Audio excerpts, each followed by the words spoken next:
Hello students, कैसे हैं आप सब लोग। उम्मीद करती हूँ सब अच्छे होंगे और स्वस्थ होंगे। मैं Meena Rana ICT virtual class में आपका स्वागत करती हूँ। स्टूडेंट्स, हम पढ़ रहे हैं क्लास 8 की हिंदी व्याकरण में हम संधि शुरू करेंगे। आज संधि आपने छोटी क्लास में भी पढ़ा और यहाँ पर भी हम संधि को पढ़ेंगे। तो संधि क्या होती है और संधि के कौन कौन से भेद होते हैं, ये हम यहाँ पढ़ेंगे। तो संधि का अर्थ है मेल। अब मेल किसका? व्याकरण में संधि का अर्थ दो या दो से अधिक ध्वनियों या वर्णों के परस्पर मेल से उत्पन्न जो विकार या परिवर्तन होता है उसे कहा जाता है।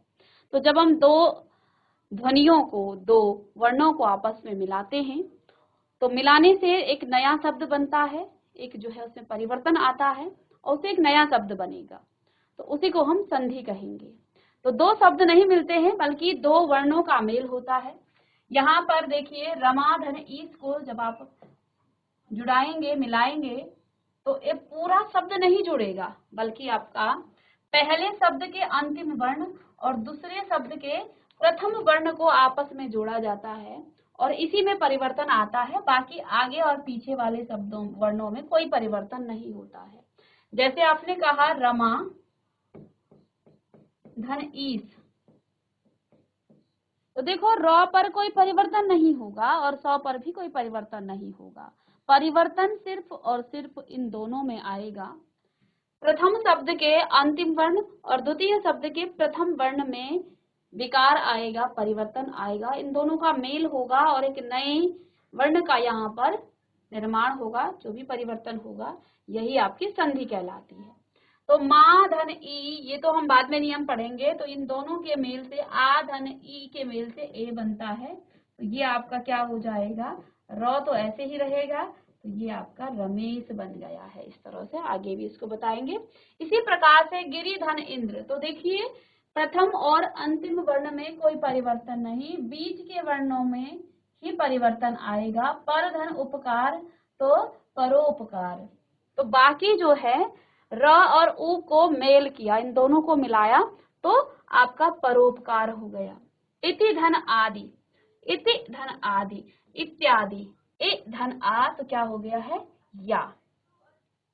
ऐसे ही सदा धन एव, सदैव, आ धन ए आपका आई हो जाता है। तो आपने ऊपर देखा कि पहले शब्द की अंतिम ध्वनि और दूसरे शब्द की प्रथम ध्वनि के परस्पर मेल से परिवर्तन या विकार आ गया है, यही परिवर्तन आपकी संधि है। इसलिए दो वर्णों अथवा ध्वनियों के परस्पर मेल से उसके मूल रूप में उत्पन्न विकार जो परिवर्तन होता है उसे संधि कहते हैं। तो इतना लिख लेंगे, चलिएगा।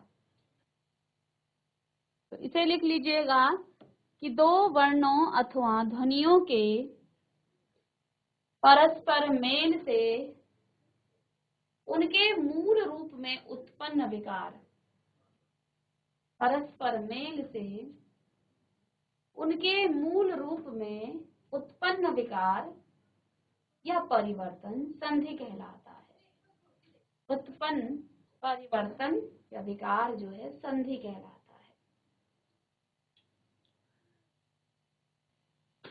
अब आपने वर्ण विचार में आपको बताया था कि वर्णों को भी आप तोड़ सकते हैं। जिस प्रकार से वर्णों को तोड़ा जाता है ऐसे ही हम जो है शब्दों को भी तोड़ते हैं। तो देखो जब हम क्या करते हैं, दो शब्दों को जोड़ते हैं, दो शब्दांशों को जोड़ते हैं तो उसमें परिवर्तन आ जाता है, विकार आ जाता है। लेकिन पुनः उस शब्द को पुनः जो है पूर्व अवस्था में लाना। जैसे हमने क्या कहा, गिरिधन इंद्र गिरेंद्र, तो गिरेंद्र को जब आप तोड़ेंगे तो वो आपका गिरिधन इंद्र में टूट जाएगा। तो यहाँ हमने उसका संधि विच्छेद कर दिया। तो आगे आप लिखेंगे संधि विच्छेद क्या होता है, दो वर्णों के परस्पर मेल से बने नए शब्द को पुनः पहली वाली स्थिति में लाना संधि विच्छेद कहलाता है। यानी कि पहले तो आपने दो वर्णों को क्या किया, जोड़ा और उससे एक नया शब्द बनाया। अब उस नए शब्द को पुनः पूर्व अवस्था में लाना, यानी कि जैसा वो पहले था। जैसे सूर्योदय, सूर्यधन उदय से मिलकर सूर्योदय बना, लेकिन पुनः जब आप सूर्योदय को तोड़ेंगे तो वो पूर्व अवस्था में आ जाएगा सूर्यधन उदय में। तो ये आपका संधि विच्छेद कहलाता है। तो यहाँ हम संधि के भेद पढ़ेंगे। संधि के 3 भेद हैं, स्वर संधि, व्यंजन संधि, विसर्ग संधि। तो आगे आप लिख लीजिएगा कि संधि के निम्नलिखित 3 भेद होते हैं। पहला आपका स्वर संधि, दूसरा आपका व्यंजन संधि और तीसरा आपका विसर्ग संधि। तो स्वर संधि, व्यंजन संधि और विसर्ग संधि, या इस तरह से भी आप लिख सकते हैं संधि के भेद, इस तरह से भी आप ऐसे लिख सकते हैं। चलिए,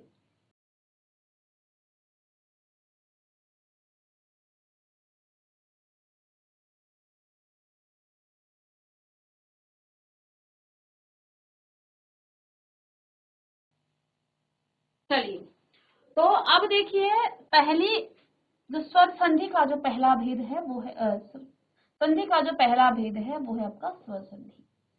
तो दो स्वरों के परस्पर मेल से होने वाले परिवर्तन को हम क्या कहते हैं? स्वर संधि कहते हैं। यानी कि जहां दो वर्ण मिलते हैं और वो दोनों ही वर्ण यदि स्वर हैं, आप जानते हैं स्वर क्या होते हैं, व्यंजन क्या होते हैं, ये हम आपको बता चुके हैं, वर्ण विचार में आपको पढ़ा चुके हैं। तो दो स्वरों के मेल से जब कोई परिवर्तन होता है तो उसे स्वर संधि कहते हैं। ठीक है, स्वर संधि जैसे कि पर धन अधीन। तो देखो, अभी मुझे नियम आपको हम आगे पढ़ाएंगे। तो अभी तो मुझे देखना है इसका अंतिम वर्ण र है और यहाँ अ है। र में अ का स्वर है और ये भी अ है। अ धन अ आपका आ हो जाता है। कैसे होता है नेक्स्ट हम आगे पढ़ेंगे, पर अभी हमें ये देखना है कि यहाँ दो स्वर मिले हैं। इसी तरह से भ में अ का स्वर है। हम जानते हैं कि कोई भी व्यंजन स्वतंत्र अवस्था में नहीं होता है। जब आप लिख रहे हैं क ख ग घ अंगा, इस तरह से आप लिख रहे हैं, तो इसका मतलब क्या है? हर व्यंजन में स्वर जुड़ा होता है ना? हर व्यंजन, क्योंकि व्यंजन की परिभाषा ही यही है कि व्यंजन में स्वर जुड़ा है। ठीक है, और स्वर क्या होता है? स्वतंत्र होता है। व्यंजन स्वरों के मेल से बनता है। जो क व्यंजन है ये क हलंत के साथ धन अ से मिलकर बना है। हर व्यंजन में अ का स्वर जुड़ा है यदि उसमें कोई मात्रा नहीं है तो जैसे यहाँ भ है तो भ जो है इसमें अ का स्वर है और यहाँ इ है, तो दो स्वर मिल रहे हैं इसलिए ये स्वर संधि हो गई। इसी तरह से या, तो इससे आप या से आप स्वर निकालेंगे तो क्या हो जाएगा? आ का स्वर निकलेगा। तो आ धन आ फिर से आ हो जाता है। इसी तरह से अति ति में इ का स्वर निकला और धन अंत यहाँ हो गया अत्यंत, इ धन और आपका य हो गया है। अब आगे नियम हम आपको पढ़ाएंगे किस तरह से ये आपके आते हैं।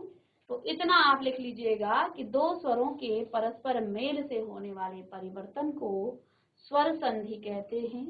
जैसे पर धन अधीन पराधीन, अ धन अ आपका आ हो जाता है। चलिए, तो यहाँ पर हमने कहा स्वर संधि, जहाँ दो स्वरों का मेल हो वो आपका स्वर संधि कहलाता है। यहाँ कुछ उदाहरण आप लिख लीजिएगा और अब हम स्वर संधि के भेद पढ़ेंगे अलग अलग। तो आइए, स्वर संधि के भी आपके यहाँ 5 भेद हैं। स्वर संधि के 5 भेद हैं, इसे लिख लीजिएगा। पहला दीर्घ संधि, गुण संधि, वृद्धि संधि, यण संधि और अयादि संधि। 5 भेद हैं स्वर संधि के। दीर्घ संधि, दूसरा गुण संधि, वृद्धि संधि, यण संधि और अयादि संधि। चलिए, संधि के 3 भेद, स्वर संधि, व्यंजन संधि और विसर्ग संधि। और स्वर संधि के भी 5 भेद, दीर्घ संधि, गुण संधि, वृद्धि संधि, यण संधि और अयादि संधि। चलिए,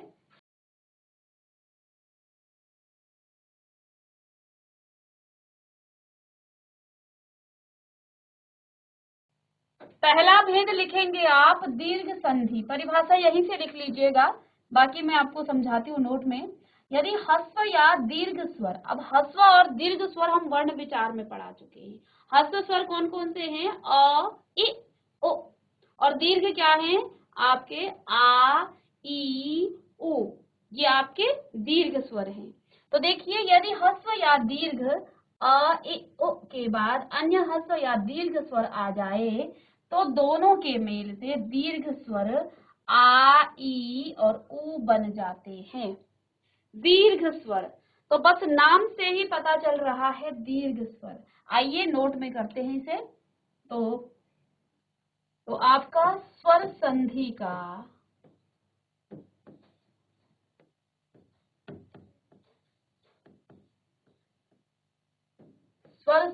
का पहला भेद है आपका दीर्घ संधि।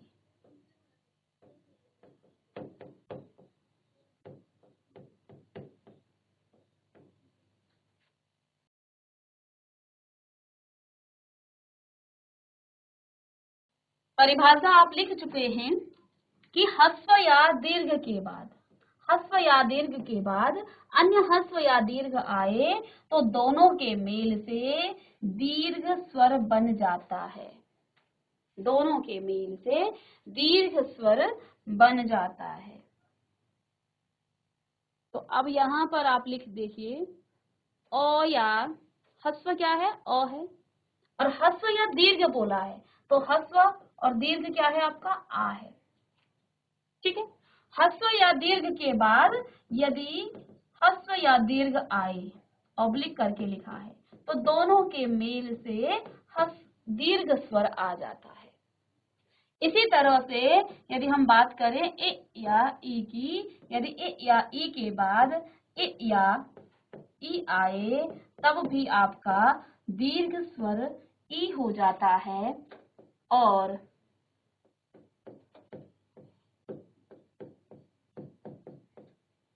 उ या उ के बाद यदि उ या उ आए तब भी आपका उ हो जाता है। और ये सब आपके दीर्घ स्वर हैं, ये सब आपके दीर्घ स्वर हैं।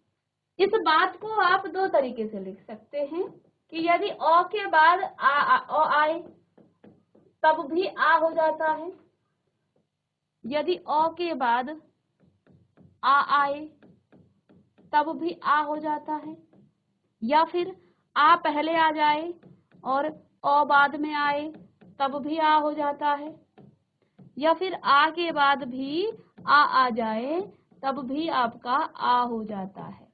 इस तरह से आप लिख सकते हैं। ये हमने यहाँ शॉर्ट में लिख दिया कि ओ या आ के बाद ओ या आ आए तो आ हो जाता है, ए या ई के बाद ए या ई आए तो तब भी। तो इसको हम थोड़ा सा नीचे कर लेते हैं और इसको इसके नीचे लिखते हैं। चलिए, तो इसको भी आप लिख सकते हैं। क्या लिखेंगे इसे, यहाँ पर भी तो वही चीजें आएंगी क्या, कि ए या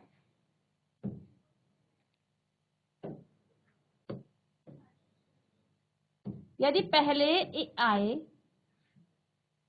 और उसके बाद छोटा ई ही आ जाए तो इसने हमेशा दीर्घ ही होना है। ठीक है।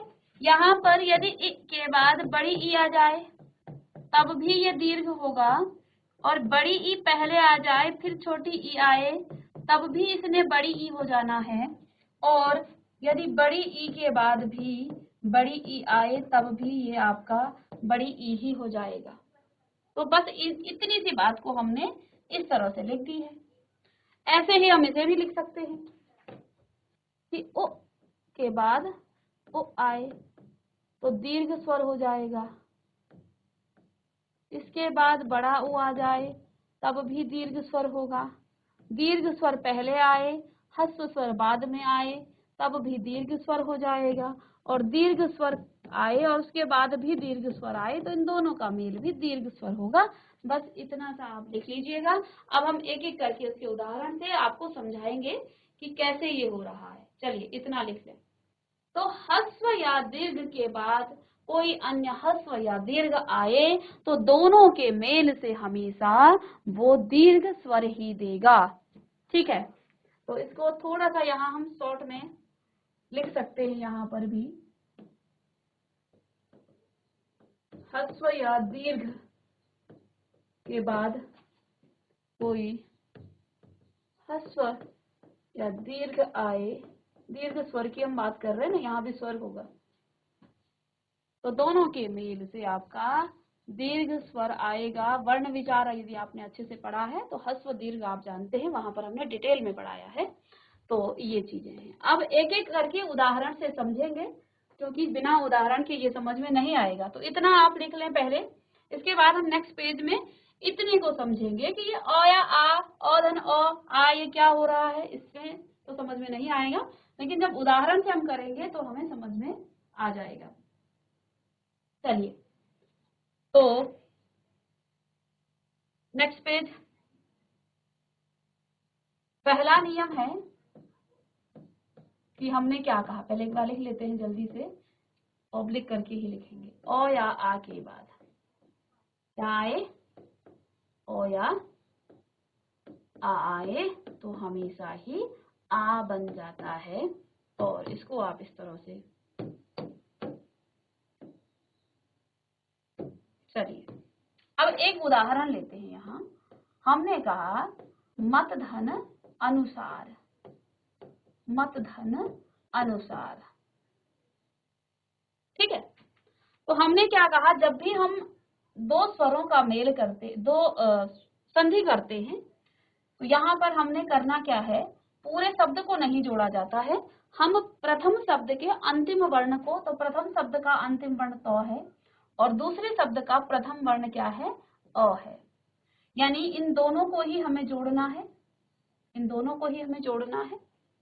तो मुझे दिख रहा है इस त में, इस त और अ को मैं जोड़ूंगी, इसी में तो परिवर्तन आएगा, बाकी हमें आगे और पीछे कोई परिवर्तन नहीं करना है, छेड़ना नहीं है। इन दोनों में कैसे परिवर्तन होगा, अब हम स्वर संधि की बात कर रहे हैं।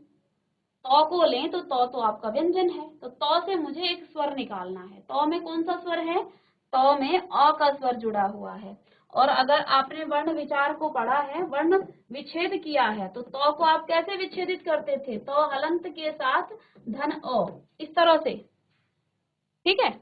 तो अब इस तो को जब आप तोड़ेंगे तो ये तो आपका हलंत के साथ, इससे मुझे स्वर निकालना है, और ये आपका अ हो गया है। अब मैं जानती हूं दो स्वरों को जोड़ते हैं।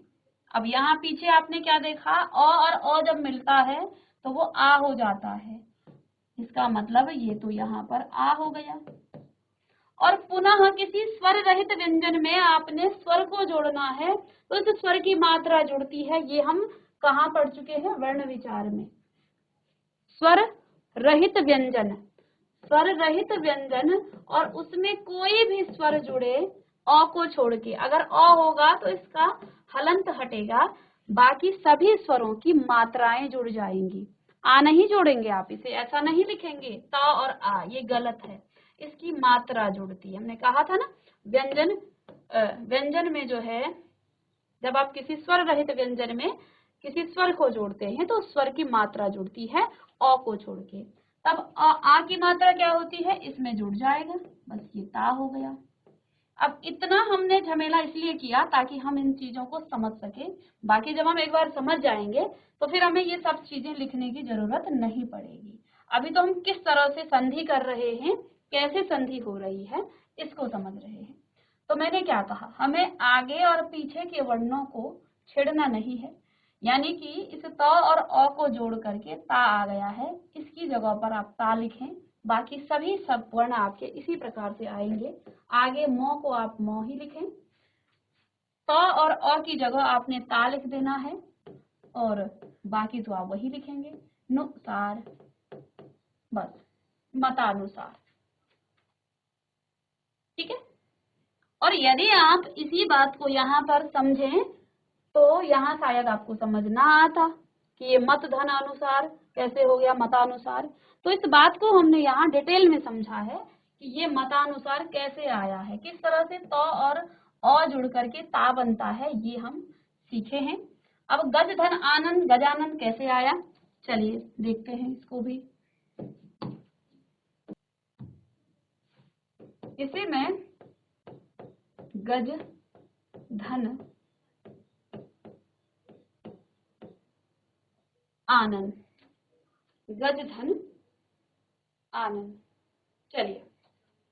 तो बस हमने क्या कहा था, पहले शब्द के अंतिम वर्ण और दूसरे शब्द के प्रथम वर्ण को ही जोड़ना है, बाकी शब्दों को आप, बाकी वर्णों को आप ना छेड़ें। तो ग ज, मैं ज इसलिए लिख रही हूँ ताकि हम इसे समझ सकें। नहीं तो मैं यहाँ से सीधे आपको जौ से अ का स्वर निकाल देती, ये तो आ था ही। तो जौ धन अ को जोड़ना है, लेकिन हम स्वर संधि की बात कर रहे हैं, तो इसमें स्वर क्या है जौ में, तो फिर से इसे तोड़ेंगे संधि करने के लिए। तो इसको, इस जौ को हमने, जौ ये हलंत है और इससे हमने स्वर अलग किया और धन इसमें आ, और अ धन आ जुड़ करके क्या बनाते हैं, अ और आ क्या बनाते हैं, अ और आ बनाते हैं आ पुनः। तो इसको हम अ लिख सकते हैं, इसको आ लिख सकते हैं, इन दोनों का मेल आ होता है। तो ये नियम पहले इसलिए लिखाए थे।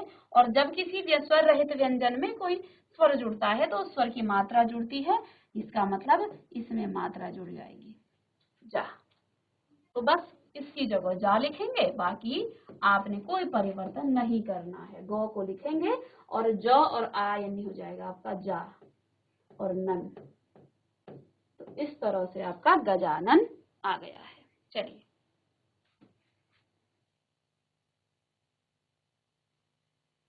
एक और उदाहरण देखते हैं।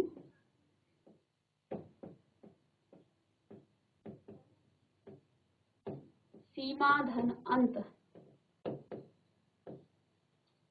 सीमा धन अंत, अंतिम वर्ण है आ, माँ, और यहाँ है अ।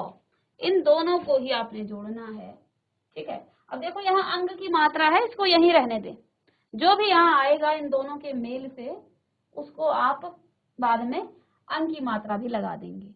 तो माँ धन अ, या फिर सीधे हम यहाँ से निकाल सकते थे क्या। अब देखो, यदि आप समझ चुके हैं तो अब हम डायरेक्ट निकाल लें, माँ से आ का स्वर निकल जाएगा, ठीक है।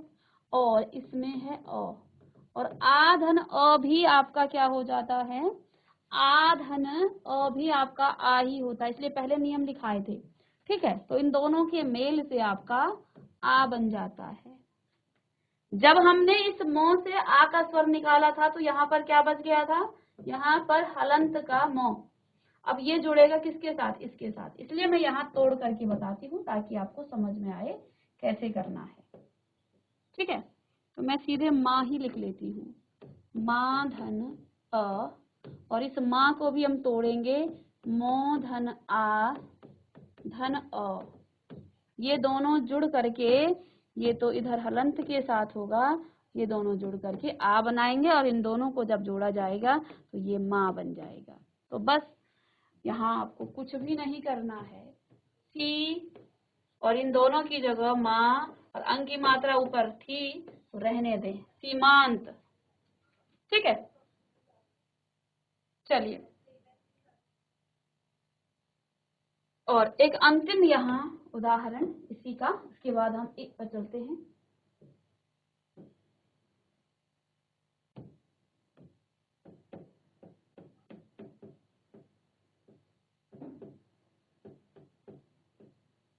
श्रद्धा धन आनंद,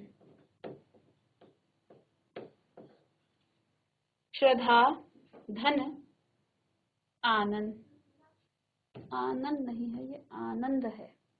चलिए श्रद्धा धन आनंद। चलिए अंतिम वर्ण आ, यहाँ पर भी आ, तो देखिए धा धन आ, तोड़ेंगे तो ध अलग और आ अलग, और इसमें आ हम जानते हैं, और आ का मेल भी क्या होता है, आ ही होता है। ये हम पहले पढ़ चुके हैं कि आ और आ का मेल भी आ ही होता है, ठीक है। तो अब इन दोनों को जब आप जोड़ेंगे तो ये आपका आ बनेगा। किसी भी स्वर रहित व्यंजन में जब हम स्वर जोड़ते हैं तो स्वर की मात्रा जुड़ती है, यानी कि यहाँ पर आपका धा हो जाएगा, ठीक है। और ये आपका यहाँ पर लगेगा, तो इसको आप लिख सकते हैं श्रद्धा नंद, बस यही इसका संधि है, श्रद्धा नंद। इसको मिटाएं आप, ठीक है ना, श्रद्धा नंद। तो धा का धा ही रहा क्योंकि आ और आ जुड़ रहे हैं, पुनः उसमें आ की ही मात्रा जुड़ेगी, तो इसमें परिवर्तन नहीं हुआ है। लेकिन सब में ऐसा नहीं होता है कि परिवर्तन ना हो, ठीक है। तो ये था, ये हमने इन नियमों पर आधारित यहाँ उदाहरण, कौन से नियम, ये वाले नियम, इन नियमों पर आधारित उदाहरण हमने सभी पढ़ लिए। पहले में हमने देखा और जुड़ रहे हैं तो आ बना, आ और आ के मेल से आ बना, आ और ओ के मेल से आ बना, आ और आ मिलने से आ बना। देखिए यहाँ पर और ओ जुड़ा है, दूसरे पेन से लेंगे। चलिए, पहले में और ओ जुड़ा, दूसरे में ओ और आ जुड़ा, तीसरे में आपका आ धन ओ जुड़ा और चौथे में आपका आ और आ जुड़ा। ठीक है, सब में दीर्घ स्वर आया है। ठीक है, तो चाहे आप पहले दीर्घ लें या स्वर ह्रस्व लें, तो सब में आपका दीर्घ स्वर ही आ रहा है। इस तरह से आप इन उदाहरणों को लिखें और फिर हम नेक्स्ट क्लास में ए और ई के मेल से आपका ई हो जाता है, चाहे ह्रस्व आए चाहे दीर्घ आए, हमेशा ई हो जाता है। इन पर आधारित उदाहरण पढ़ेंगे। तो बच्चों मिलते हैं नेक्स्ट लेक्चर में, तब तक के लिए थैंक यू।